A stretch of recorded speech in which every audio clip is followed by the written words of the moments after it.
ज़हर ज़िंदगी ड्रामे जी नेक्स्ट एपिसोड में छा वाकई हाणे ओठो जेको आहे उहो पंहिंजे चाचे खे जेको आहे माराईंदो कमाल खान जे हथां, छो त कमाल खान उन खे क़ैद करे छॾियो ओठे जे चाचे खे।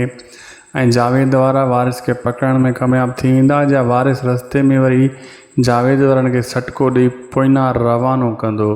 छा नेक्स्ट एपिसोड में रबन मीरा सां मिलंदो बि सही, या अञा चर्स जा सूटा हाणे मज़े में टुन हूंदो मस्तूं असां पंहिंजी मस्तीअ में छा वञे ज़माने सां, मतिलबु अहिड़ा कमु कंदो, अहिड़ा गीत ॻाईंदो रबन, जा मोटी वेंदो मीरा ॾांहुं।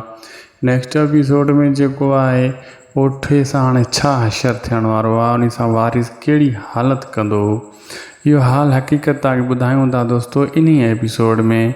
पहिरियां इन खे पूरो ॾिसो जीअं तव्हांखे सॼी कहाणी सम्झ में अचे, ऐं शायदि खुसो वीलॉग यूट्यूब चैनल खे बि सब्सक्राइब करणु न विसारींदा, फेसबुक पेज खे फॉलो, लाइक ऐं इन वीडियो खे अॻियां शेयर बि ज़रूरु करे छॾींदा। तव्हांजी वॾियूं महिरबानियूं। तव्हांखे हाणे किसो ॿुधायूं था नेक्स्ट एपिसोड जो।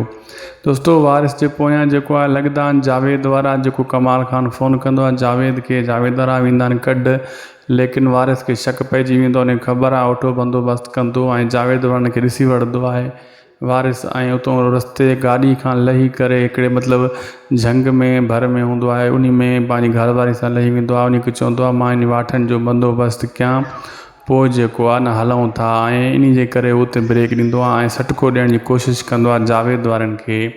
ऐं जेको हाणे कुटकुरिनो कमाल खान वारिस जे चाचे खे ॿधी क़ैद करे छॾियईं ओठो, उते वञी पुॻो ओठो अञा चवंदो तूं उन्हनि खे बि ॿध, हिन खे ॿधो थी, ऐं रबन बाक़ी कान मोड़ंदो, अञा उते चर्स जा सूटा पियो हणंदो, मीरा सां कान मिलंदो।